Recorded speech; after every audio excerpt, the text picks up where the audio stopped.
Hello everyone, and a very big welcome to the 67th Sydney Film Festival, and it's a virtual edition because of COVID-19. I'm Sandy George, and I'm absolutely delighted to be hosting this 15-minute Q&A about the very compassionate Danish feature film, A Perfectly Normal Family, and it's one of the films in the festival's annual program of European films by women. With me is Malou Reymann. Hello, Malou. This is her feature debut as a director. Welcome to Australian cyberspace. It's a pity you couldn't come in person. And big congratulations on the success of the film so far, including at Rotterdam. Thank you very much. One of the most extraordinary things about this film, I think, is the performance of the young person who plays Emma. Can you tell us, please, how you found her, how much acting experience she had, and why you made the decision to cast her? Well, I think the decision to cast her, first of all, kind of made itself.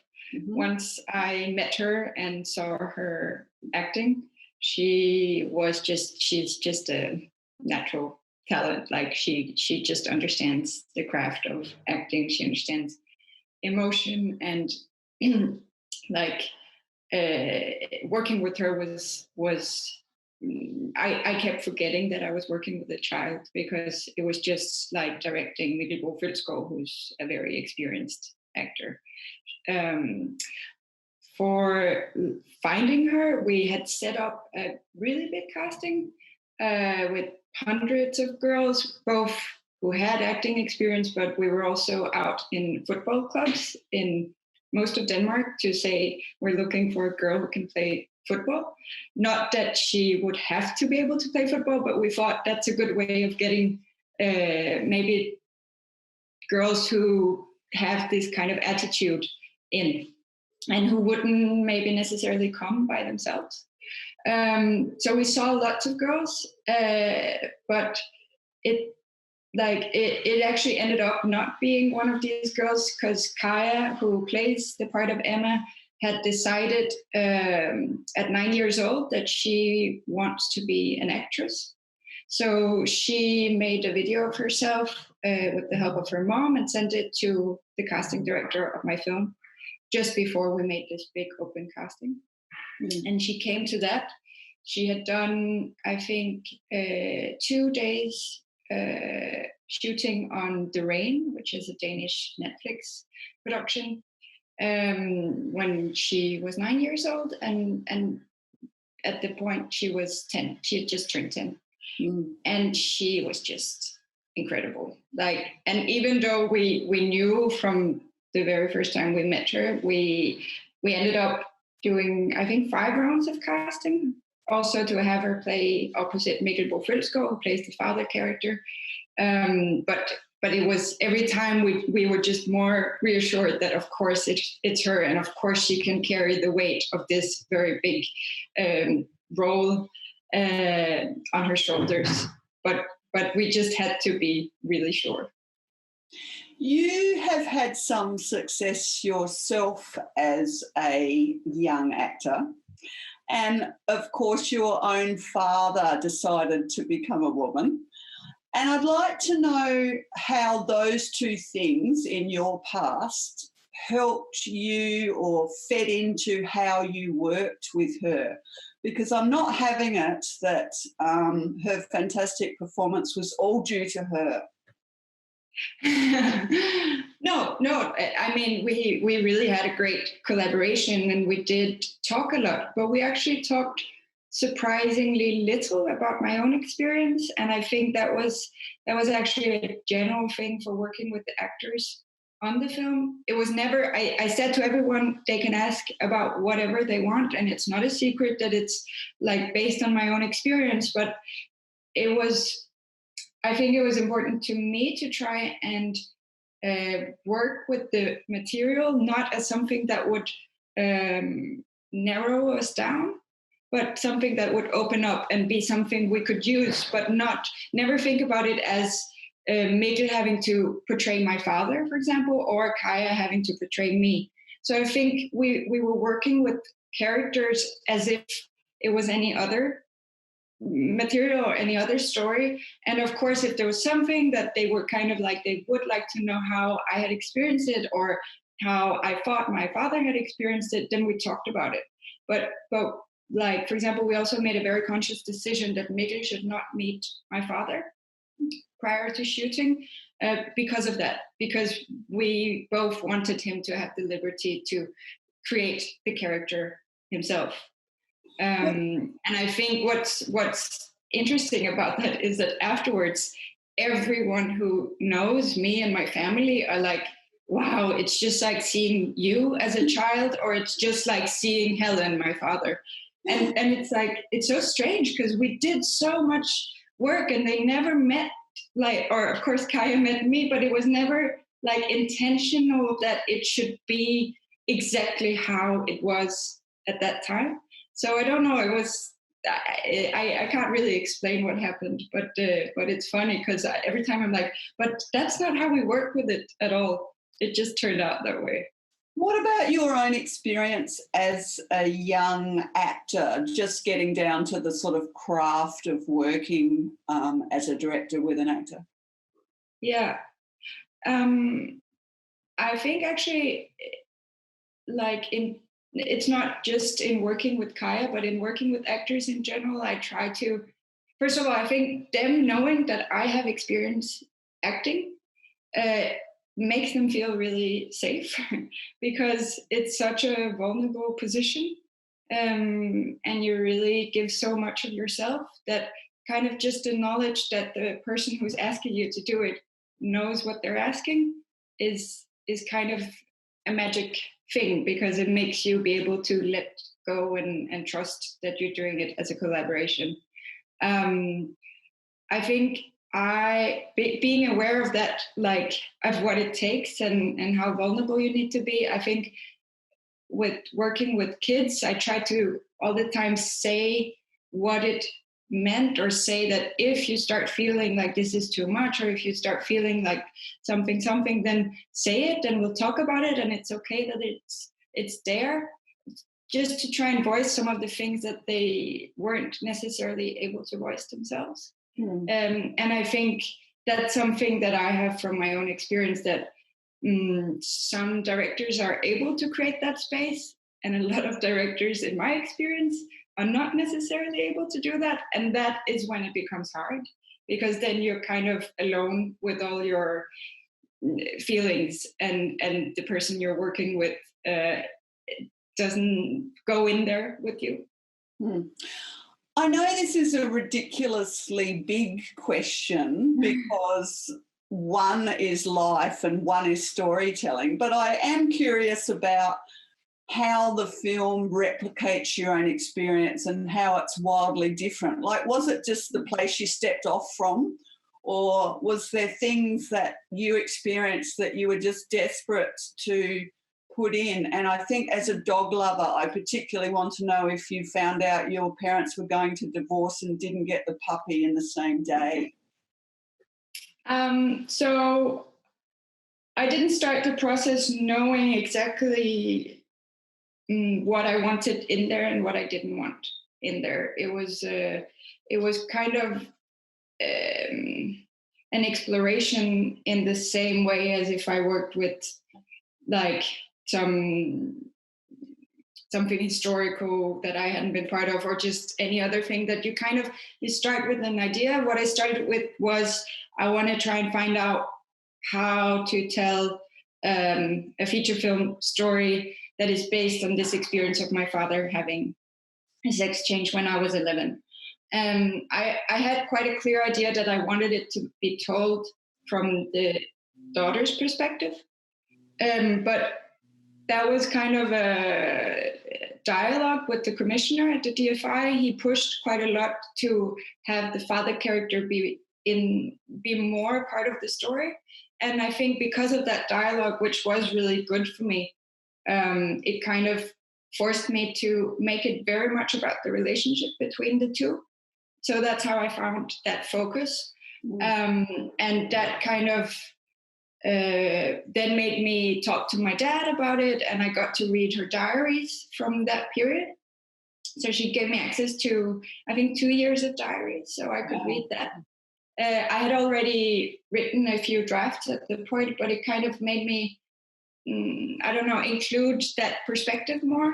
So I had a better understanding of what did it look like from her perspective at the time. But there are a lot of things that are kind of that I picked from my own experiences. We did get a puppy not long before the divorce, and we did sit down and have a family meeting where my parents told us what was going to happen. But it wasn't like, when you fictionalize something, it becomes one day where you get the puppy and then everything explodes, and that's how drama works. But real life obviously is kind of not just ready to go into a 1.5 film. So 1.5 hour story. So you kind of have to create that drama. But I used a lot of things that I had experienced myself. Was it cathartic?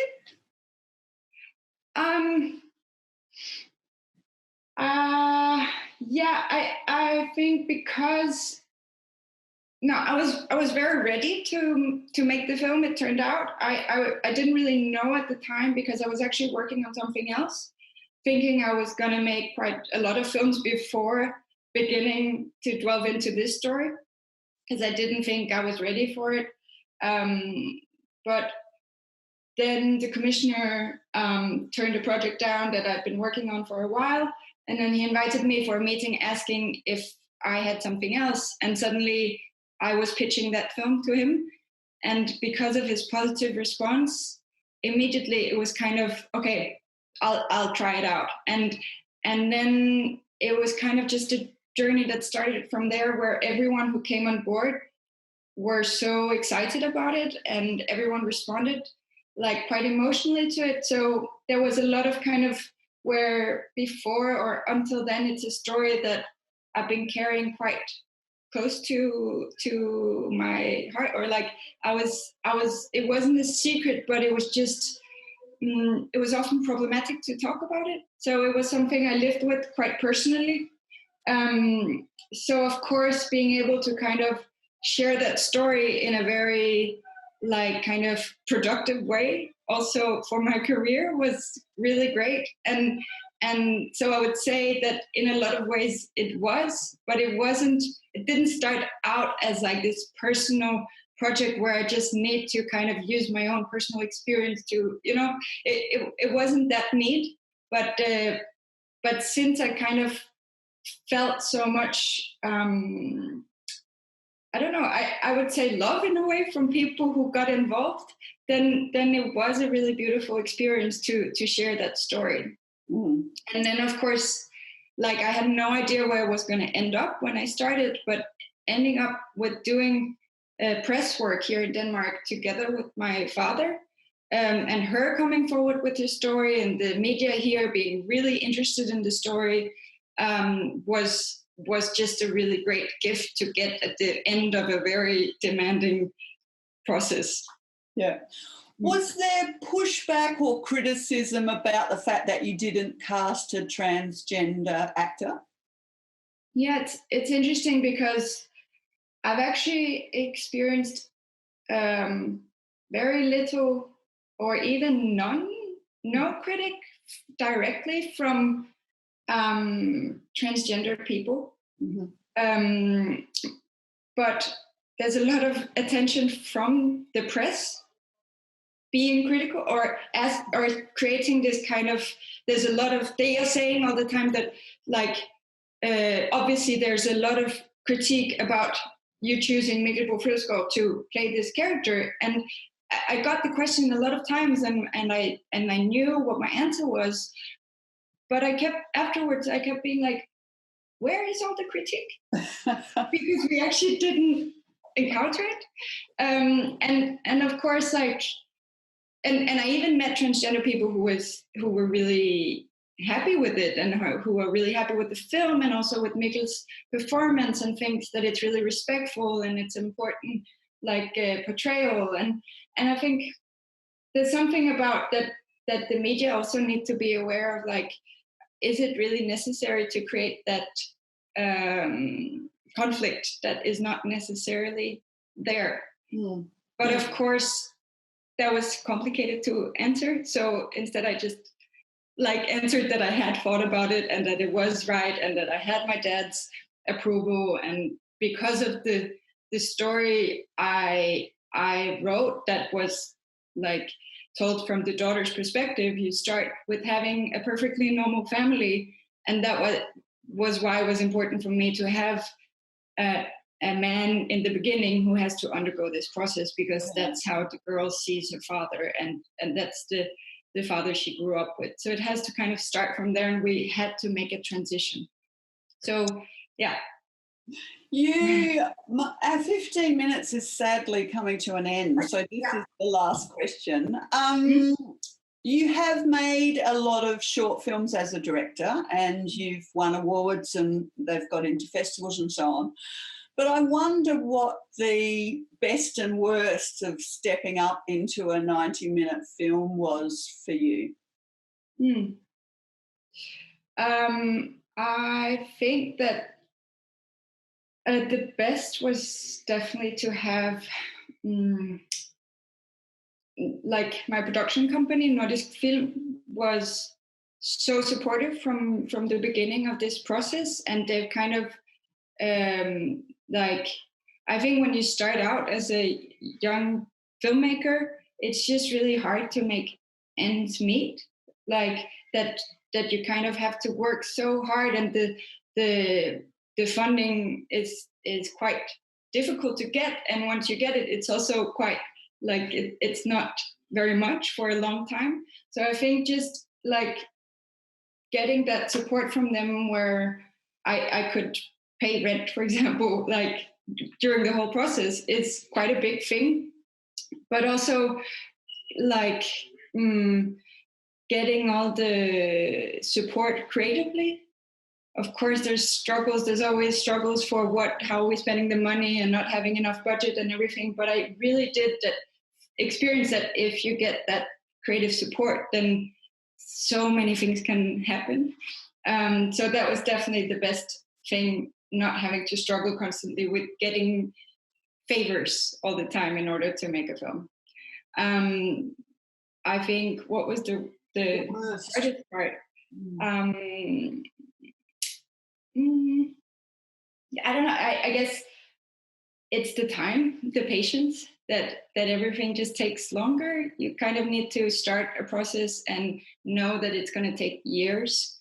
And meanwhile, especially when it's your first feature, you constantly have to tell yourself that you are working as a film director.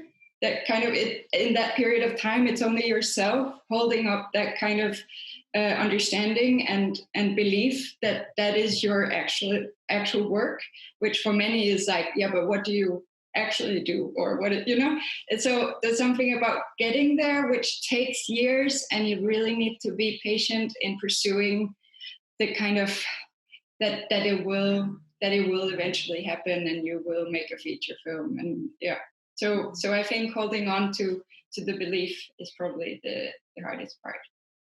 Well, you've made a gorgeous film, so congratulations on that. And thanks so much for making yourself available. And I'm so sorry that you couldn't come to Australia in person.